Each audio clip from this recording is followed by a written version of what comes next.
Well, I said hell would freeze over before I ever taught online. I didn't believe in it. But it's hard to believe in anything you don't know anything about. I didn't know anything about it. I had some major heavy-duty judgments against it. In fact, I was just telling yesterday, a colleague of mine from South Korea, Miran Chan, was the first colleague who really challenged me. This was long before I agreed. She said, Maddie, why don't you want to teach online? And I said, because students need relationships. They need to build. That's the heart of education. She said, oh, but Maddie, in online instruction, I'm much closer with my students. They're much more revealing and much more, you just get so close to your students. Because like so many people, I had changed my teaching over the years to try to make it more engaging and more experiential for students. And I found that the less talking I did, the more students seemed to be learning, because they were doing things, especially in courses where they were having to learn skills. So when the opportunity to teach online came along, and before that even I was teaching through instructional television, I didn't want to go backwards and make my courses depend on less active learning. I wanted to keep active learning in the course. So it was a challenge, because in some ways the mediated learning sucks you toward a passive form of instruction, and so you have to fight that. I first drove and taught this class in Pikeville, Prestonsburg, Ashland, Jackson. I was driving late at night, coming in close to midnight some nights, and I loved it. I enjoyed getting to know the region. But I began to look at teaching on television first. So I did that. I taught on ITV for probably maybe 3 years, maybe it was 2.5, 3, a long time.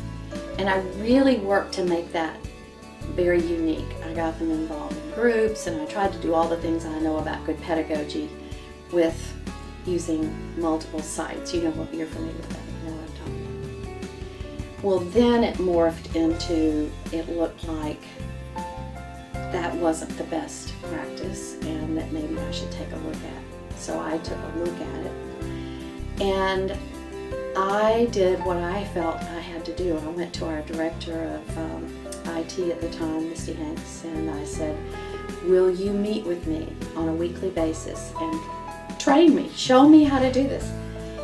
Stephen, she took Post-it notes. We started at the beginning. She walked me through all the steps and stages and all of that. And it really made sense to me. I could begin to see it. Probably the biggest advantage is that it creates opportunities for more individualized learning, because you find out specifically from students. For instance, in a small group communication class, you find out what their experiences are. There's less mass teaching and more individual learning, and finding out what the student's experience is and opportunities to help them work on specific behaviors. And since there is not so much stand-up talking to the group, you wind up working more individually, and I think that's a plus. Response was, it's the same that I had in the classroom, which is to be a facilitator of learning. So years ago, I dropped the adage of teacher and took on the role of facilitator. That doesn't mean I don't teach, but the largest part of my job is really facilitating learning in as many creative ways as I can. One thing that I've done as I've migrated my instruction to online for certain courses is that certain kinds of assignments and assessments have to go out the window. Everything that's passive really has no place in the course, like, for instance, quizzing students really has very limited usefulness online. Testing, the kind of testing where the questions ask students to recall or recognize information in the textbook, Well, you really can't depend on that because the students can use the textbook. And as a matter of fact, that encourages you to provide actually better tests, tests that require that they process information and relate it to themselves.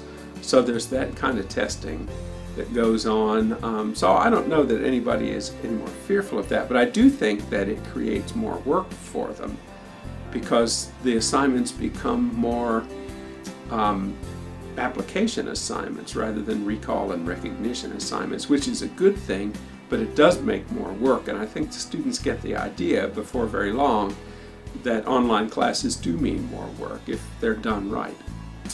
When I first started, I didn't know what I was doing. I just followed a path that, breadcrumbs that had been left.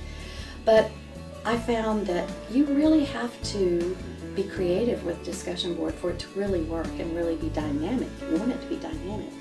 So constantly changing and bringing in new features until they began to be interactive. And this is an interesting story. CAS, the Center for Applied Special Technology, actually designed software that I was using in the classroom. I found out later when I went through their training, they were the designers. It's UTL, and it was very interactive, text and picture, all kinds of stuff. And it brought it to life. So it wasn't just this flat, it's not a matter of taking the internet and instruction and putting it online and having the same linear kind of thinking. This is very open and creative. So. Okay. My name is David Flora. I'm an instructional technologist at Morehead State University. I have been for 7 years. What an instructional technologist does is it matches the needs that instructors have with the proper technology so that they can achieve their goals in an online class.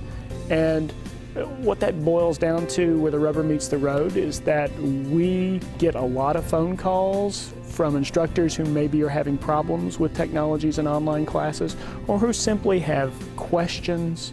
A lot of the things that most of us have learned about Blackboard in particular, since that's the course management system here on campus, are when a faculty has a problem with it, then suddenly we have to investigate. So we're almost like detectives in a way. That's probably the most fun part of our job, is the unexpected, hey, I've got a problem, hey, I've got another problem. But then we do a lot of training for faculty based on the sorts of tools, Blackboard, SoftChalk, Respondus, Smartboard. Talking about online education, you're still talking about just education. It is delivered in a different format. It's like how the internet has affected books. Well, we still have books and people still read books. Books are important, but the internet has made it much more accessible to a large number of people. That's the advantage of online courses, is getting it in touch with people who couldn't normally make it here for either because of a distance or because of an obligation that student may have. Maybe they're working, maybe they're caring for parents or for young children. It really makes education possible for those people, whereas before they wouldn't have had it at all. Usually we see about a 20 to 25% increase per year in the number of courses that are being offered. The largest area of growth for enrollment that we have at the university is in online classes. And we're actually, Morehead State offers more credits online than any other institution in Kentucky outside of KCTCS. One of the things that it may differ from, it differs among the different members of our team, but I am not a technology guy.